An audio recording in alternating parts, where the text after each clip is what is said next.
Don't lose good people because you're taking them for granted. Don't lose people simply because you're not treating them right.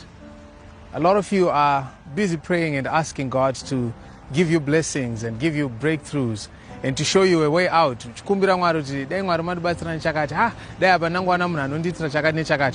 But there are certain people that God has already planted and placed in your life, and you take them for granted. And one of the reasons why people take other people for granted is when they are shown too much love.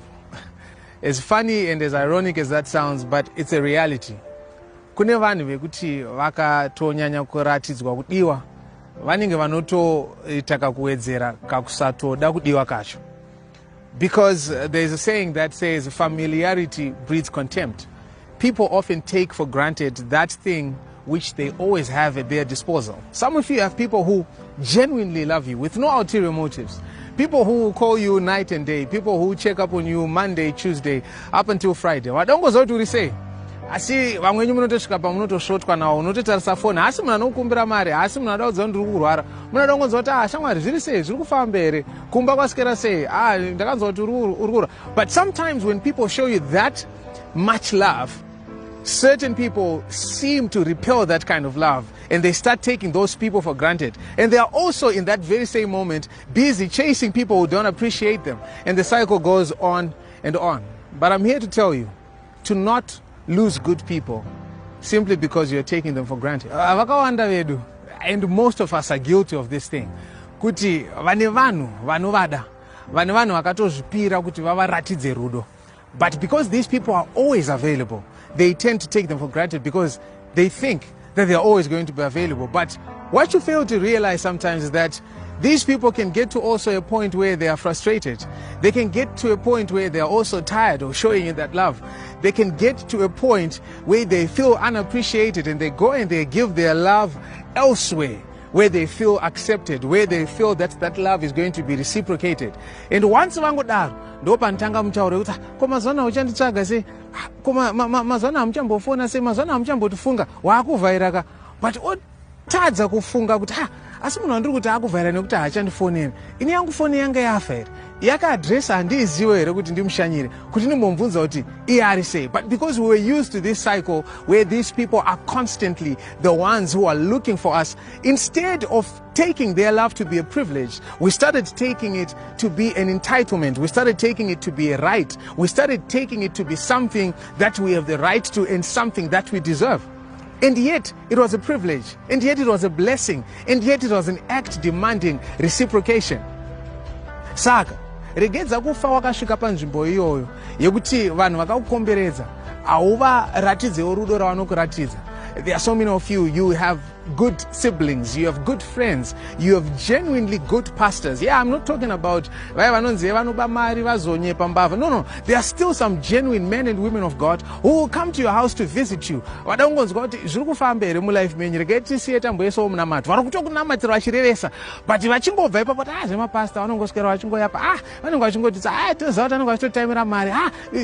it seems as if we are breeding a generation that simply cannot accept love for what it is. And this is the problem that is then now created. The cycle, we also create a generation of people who are afraid to show love, because they are afraid that the more I show that I love someone, the more that I show that I appreciate someone, the more that I show someone that I care for them, is the more they take me for granted. So no gonna date vanhu relationship, but avadikuratidzana kuti ndinokuda. Mumwe anototi ndikamuudza anozoti ndanyanya ndataurisa kakawanda, iwe ngaambotaura. Iwe ndikamuti handei kudate, pamwe anozoti ndinda kungonyanya zvaakuda kuita one sided. Akanoti anozondirwadza saka ndinobva ndazotonge ndapinda nemoyo estereki. People are afraid to show that they are vulnerable in love, and yet love and vulnerability cannot be separated. Simply because we have people in the first place who cannot appreciate and accept love for what it is. So, ndine shamwari yangu yokumaraino. So, tiri tu tinomwo mudharo maraini medu aingopota achiti everyday nemota yake makusena achienda kubasa kwakaititakura tiri pa-attachment unotisiya mutamu. Nerimwe ramazuva akabva atisira kunenge kure pane kwaaisimbotisira. tikangoti bota tatodzika but tadzika aenda isu tikatosara chikomplain but ndo akuita seko mudaro ndokuti jairira kako atisiyirei kuri kwadi kungotisai kwaanosimbotisa everyday adi kutanga anotisiyawo zonoita zvinhu zvake but kutoonererwa kako vanoda kushamisana kuti ane mota dzavo tikatowirirana tikatopopota tiri tega zvedu tikatowirirana kuti munhu zvaangaita zvakashata but ndazogara zvangu ndasvika kubasa ndaakufunga ndakaita sendichafonera shamwari yangu kuti ndimudze kuti but sawira uri kuona here kuti munhu watatsamwira kuti kwaatisiyira yagara haisi kodzero yedu zvayo kuti tikwire mota make ende futi hatina mari yatiri kubhadhara iye akatozviita nerudo rwake rwokungonzwirawo tsitsi kuti ndibatsira vanun'una wangu zvivaitire nyore pakufamba but because he has been doing it over and over, he has been doing it consistently, uchaona kuti paakatanga kuzviita taitotenda totoombera taiti hachero pamatisiyira aiwa matoita basa hapana patinofamba hatinosvika asi nekufamba kwenguva takapedzisira taada kutoti dai atotipinza muofisi chaimo nemota yake nefuel yake hatisangana kubvisa mari. Because whatever you are constantly, consistently, and overly exposed to, you begin taking it for granted. And that's what a lot of you do when people show you love. Handisi kutaura zve mumwe anogona kuti haiwe saka uda kuti munhu wese andipfimba nomuti here nekuti zvoni ari kundida saka rega ndi munhu inini hai handisi kureva iva vanhu vari kutsoma ndiri kutaura pamusoro pemunhu wekuti iwe wakatowirirana ukati takuda kutoita zverudo ndinotokudonda mukatokubvuma ukati tinofambidzana iwe uri shamwari yangu ndiwe hama yangu but vanhu ivavo vakukuratidza rudo vanhu ivavo vakukuitira zvinhu zvakanaka unotanga kuita kunge unozvishora unotanga kuita kunge unozvitarisira pasi simply because they are doing it over and over and over again. You begin taking it for granted.